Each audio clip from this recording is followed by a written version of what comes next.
కుటిల రాజకీయాలకు రైట్ మాట్లాడదాం సచి గారు టు బీఆర్ఎస్ బీజేపీ కుమ్మక్కైందని కాంగ్రెస్ అంటుంటే బీజేపీ వాదన చూస్తే కాంగ్రెస్ బీఆర్ఎస్ కుమ్మక్కైంది అంటున్నారు. అంటే ఈ క్లైమాక్స్కి వచ్చిన ఈ స్టేజ్లో ప్రచారాల పర్వం ఎలా ఉన్నా కూడా ఈ కామెంట్స్ మీరు ఏ విధంగా చూస్తారు? నేను ఒకటే చెప్తున్నా అండి, ఓడిపోతూ ఏదో అంటారు కదా, కింద పడ్డ చెయ్యి నాదే అనేది ఎవరైనా ఉన్నారంటే బీఆర్ఎస్, ఈరోజు కాంగ్రెస్. ఈరోజు గతంలో మనం తీసుకుంటే నిన్న రేవంత్ రెడ్డి గారు ప్రెస్ మీట్ చూస్తే ఒక కిషన్ రెడ్డి గారిని కార్నర్ చేస్తున్నాడు. కిషన్ రెడ్డి గారి గురించి ఎందుకు మీరు అంత భయపడుతున్నారు? బీజేపీ ఎమ్మెల్యేలు అంటే ఎందుకు భయపడుతున్నారు? బీజేపీ ఎంపీలు అంటే ఎందుకు భయపడుతున్నారు? ఇది కేవలం ఒక బై ఎలక్షనే. ఒక దాదాపు మనం చూస్తే తెలంగాణలో ఎలాంటి వాతావరణం మీరు తీసుకొస్తున్నారు? ఒక రాష్ట్రంలో ఉన్నటువంటి ముఖ్యమంత్రి అయినటువంటి రేవంత్ రెడ్డి గారు గౌరవపరంగా మాట్లాడాల్సింది, ఒక రాజకీయ భాషను వాడాలి.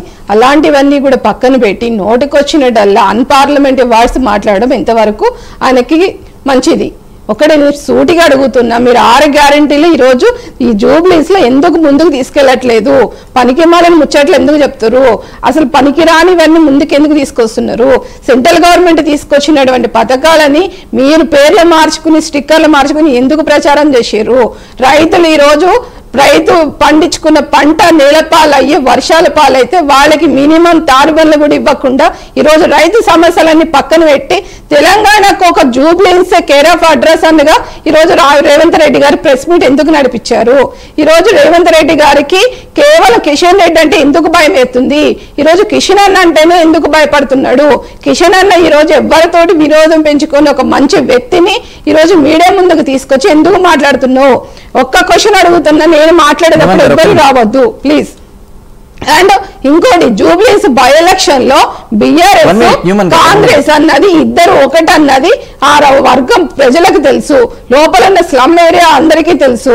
10 ఏళ్లలో ఈ మహానుభావుడు ఏం చేశాడు, ఈ వచ్చిన 2 ఏళ్లలో ఈ మహానుభావుడు ఏం చేశాడు అన్నది జూబ్లీస్ ప్రజలు పిలిచి ఒక డిబేట్ పెడితే ఈరోజు నిజంగా రేవంత్ రెడ్డి గారి అక్రమ పాలన అన్నది బయటకు వస్తుందన్న భయంతో ఈరోజు బీజేపీ మీద బట్టగాల్చి మీద చేసేలాగా రేవంత్ రెడ్డి గారు మాట్లాడుతున్నారు.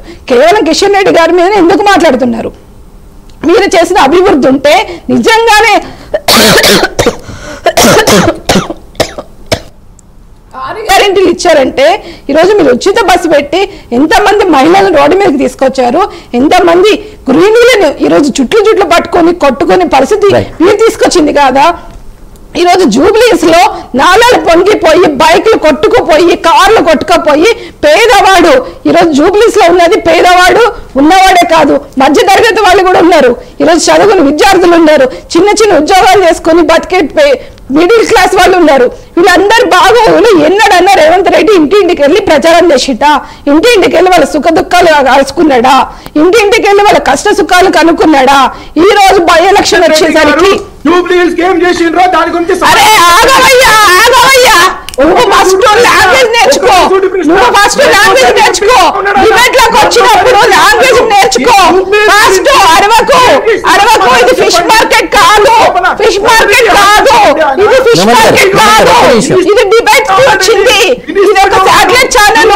మర్యాద పూర్వకంగా మనం మాట్లాడుకునేది ఉంటేనే రండి, అర్థమైందా? చేపల మార్కెట్ పెట్టుకోవాలి కాదు, ఇది చేపల మార్కెట్ కాదు. Right okay. మీరు ప్రజల మధ్యలో మీరు రెచ్చగొట్టే ప్రయత్నం ఏదైతే చేస్తున్నారో ప్రజలు నమ్మరండి.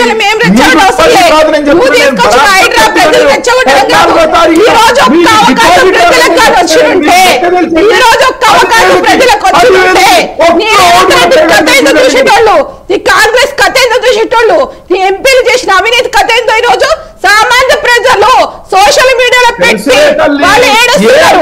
వాళ్ళకి సమాధానం చెప్పమని సీఎం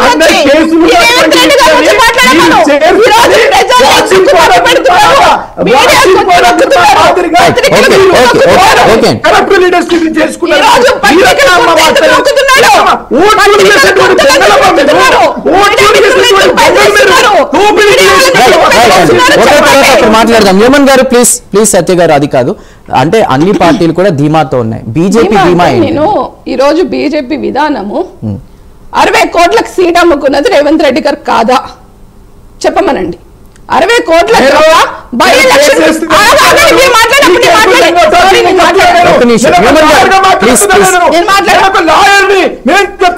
మీ మీద కేసు వేస్తా నేను చెప్తున్నా. నేను మీరు ఇటువంటి బేబునియాద ఆరోపణలు చేస్తే you be ready to face the notice నేను చెప్తున్నా. నేను ఎట్లా మాట్లాడుతున్నాను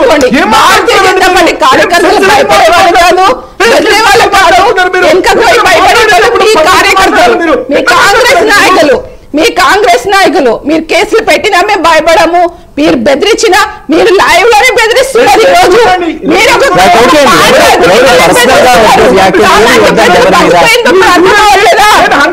నోటీస్ పంపిస్తాను మీకు. అదే ఎందుకు పంపిస్తారు? కిషన్ రెడ్డి గారి మీద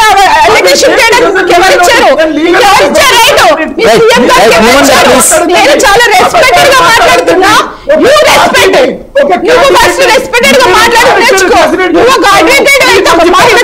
మాట్లాడాలి, ఒక పార్టీ అధినేతతో ఎట్లా మాట్లాడాలి ఫస్ట్ అది తెలుసుకుని మీరు మాట్లాడండి. అర్థమవుతుందా? ఏంటండి మీరు ఒక పార్టీ అధినేత తోటి ఒక మహిళ తోటి ఎలా మాట్లాడాలో ఫస్ట్ మీకు తెలిసి ఉండాలి. అర్థమైందా? నేను what are my talking something wrong? నేనేమైనా తప్పు మాట్లాడానా? నేనేమైనా తప్పు మాట్లాడానా? ప్రజలు తప్పు మాట్లాడానా?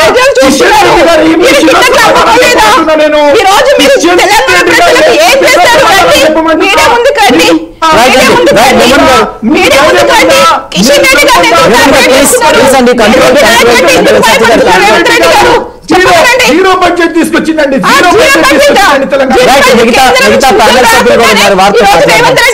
ఆస్తులు అమ్ముకొని తెలంగాణ రాష్ట్రాన్ని పాలిస్తున్నారా?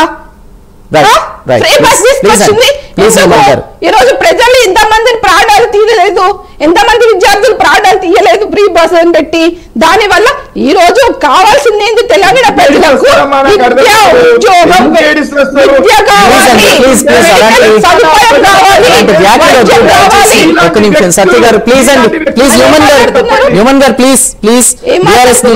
పర్సనల్ గా వద్దండి వ్యాఖ్యలేవి కూడా, ఇవన్నీ కూడా పార్టీ పరంగా ప్రజలకి జరిగిందా లేదా అనేది మాట్లాడాలి. మనం గౌరవంగా విమర్శించుకోవాలి తప్ప వ్యక్తిగతంగా దాడులకు వెళ్ళడానికి నేను నోటీస్ పంపిస్తాను. I'm ready. ఇవన్నీ నోటీస్ గౌరవప్రదంగా మాట్లాడుకుందాం. కాంబోజ్ వెంకటేశ్వర్లు గారు ఉన్నారు బీఆర్ఎస్ నుంచి. వెంకటేశ్వర్లు గారు,